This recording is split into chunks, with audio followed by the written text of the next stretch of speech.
సంక్రాంతికి చాలా సినిమాలు రిలీజ్ చేశారు. అందులో బడా హీరోలు, బడా డైరెక్టర్స్ ఉన్నారు. అభిమానులైతే తమ హీరోనే సంక్రాంతి విన్నారంటూ వాదోపవాదాలు జరుగుతున్న సందర్భంలో ఒక సాదాసీదా డైరెక్టరు, ఒక కొత్త డైరెక్టరు, ఒక చిన్న హీరోతో 'హనుమాన్' అనే మూవీ చేశాడు. ఈ సినిమా కూడా సంక్రాంతికి రిలీజ్ అయ్యింది. ఈ సినిమాకు థియేటర్స్ దక్కలేదు, అంటే ఇవ్వలేదని చెప్పవచ్చు. చాలా తక్కువ థియేటర్స్లో ఎవరి సపోర్ట్ లేకుండా ఆ సినిమాని విడుదల చేశారు. విడుదలైన తర్వాత రోజు రోజుకు అక్యుపెన్షన్ పెంచుకుంటూ కలెక్షన్లు రాబడుతుంది. అంటే కారణం ఈ సినిమాలో మంచి కంటెంట్ ఉండడం. మిగతా హీరోలకు ఇచ్చిన థియేటర్స్ సైతం హనుమాన్కు ఇవ్వడం చర్చనీయాంశమైంది. థియేటర్స్ మొత్తం హౌస్ఫుల్ బోర్డ్స్తో కనిపిస్తున్నాయి. బుక్ మై షోలో అయితే టికెట్స్ హాట్ కేకుల్లా అమ్మడైపోతున్నాయి.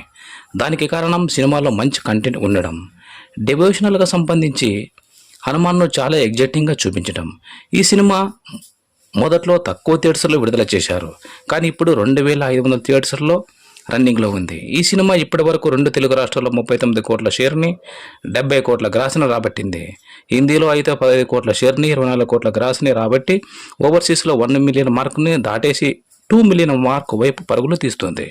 ప్రపంచవ్యాప్తంగా 60 కోట్ల షేర్ని, 100 కోట్ల గ్రాస్ని అవలీలుగా రాబట్టింది. ఈ సినిమానే సంక్రాంతి విన్నర్గా ప్రేక్షకులు కన్ఫర్మ్ చేశారు.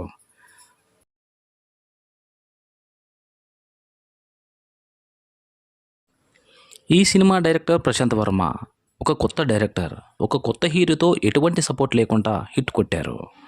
మన తెలుగు ఇండస్ట్రీ నుండి మరో రాజమౌళి దొరికాడని కామెంట్స్ చేస్తున్నారు. ఈ సినిమా ఎంతవరకు కలెక్షన్ రాబడుతుందో కామెంట్స్ చేయండి. మీరు నా వీడియోను మొట్టమొదటిసారిగా చూస్తున్నట్లయితే సబ్స్క్రైబ్ చేసుకోండి. మరిన్ని అప్డేట్స్ కోసం పక్కనే ఉన్న బెల్ ఐకాన్ని క్లిక్ చేసి ఆన్లో ఉంచుకోండి.